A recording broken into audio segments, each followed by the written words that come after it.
Hi everyone, it's me, Shauna D, and I'm going to teach you how to paint a bald eagle today. We're going to start with some Kryolan face paint on a number 10 filbert, and we're going to just start with the furrow of the brows, and we're going to create a little bit of an eye shape right here, the top of the head, and we're going to just do some sweeping motions to create the feathers on our eagle. So I'm just really basically filling in the shape and also leaving a little space for the mouth as well, and going in and just filling in where all those feathers are going to be. Now I'm going to load up a little yellow and orange on a flat brush, and I'm just going to start with like the darker edge towards the white.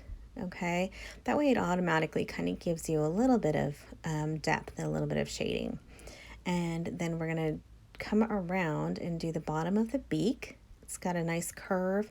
And remember, the bald eagle, he kind of looks angry. So we're going to make him look angry by giving him a really kind of curved in beak. Now we are going to go ahead and just fill all those areas in with our brush. You can do this with a sponge too, but it's easier with a brush. And now I'm just going to take the yellow, I'm adding more yellow and putting in the eye. So if you watched my character eyes, this is kind of similar. Now I'm going to add a little bit more of the Kryolan white here.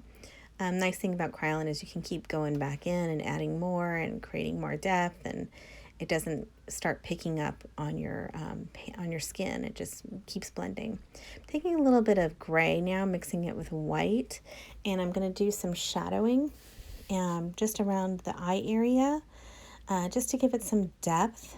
Now, this is really kind of an extra step. You don't have to do this if you're doing this on the job and you really don't have time. I'm taking a little bit of black too. I'm going to really kind of darken it up there. Just because I want to really emphasize, the fierceness of this bird. So now I'm going to start my outlining.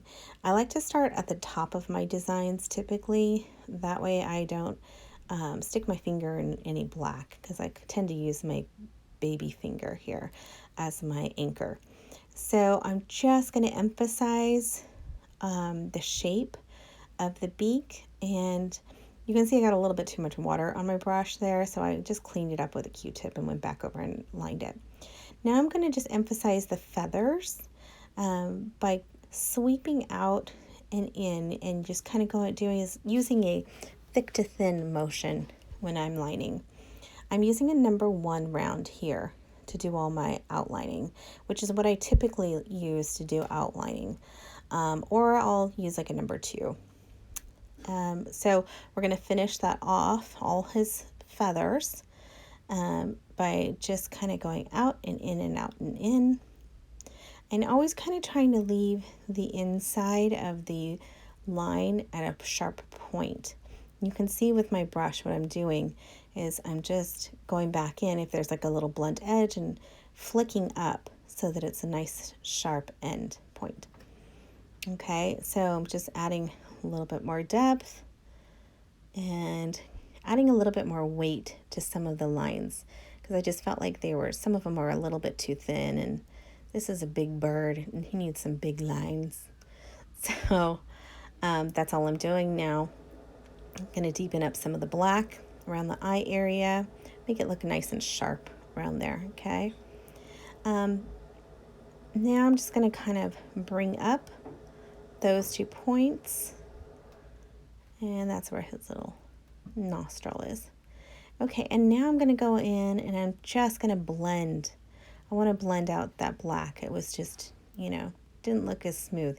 So I'm kind of just adding a little bit more gray into certain areas just to create some depth. Doesn't it look better? Now we're going to do 2 dots in the eyes.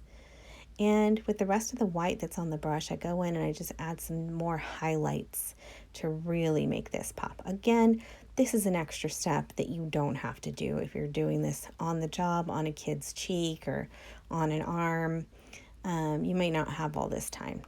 Here I'm just taking the back of my brush and just kind of blending some of the white. Now it's kind of dry, so I can do some really fine lines and just add some cool highlights to the rest of this design. All right, so I'm going to put a little bit more black right here, kind of make that brow look a little more angry, just adding a little bit more depth. That's all I'm doing. It's kind of a dry brush technique, so there's not too much water on my brush when I'm doing this. And that's why I can go in and I can keep rubbing and blending out. All right, so now your eagle is pretty much done. But you know me, I love glitter. So here I'm adding my own sugar glitter. It's called Sol, which is a beautiful yellow fine glitter. And I took a brush and dipped it into my pot. My brush was a little bit damp, so that way it reactivates the paint and it sticks to the paint. And there you go. There is your beautiful bald eagle, fierce as can be. Hope you enjoyed this tutorial. If you haven't already, please subscribe to my channel and ring the bell so that you can get notifications when I upload new videos. I am going to try to really give my YouTube channel some more love and try to upload at least once a week or a couple times a month. So anyways, talk to you guys all soon. Bye.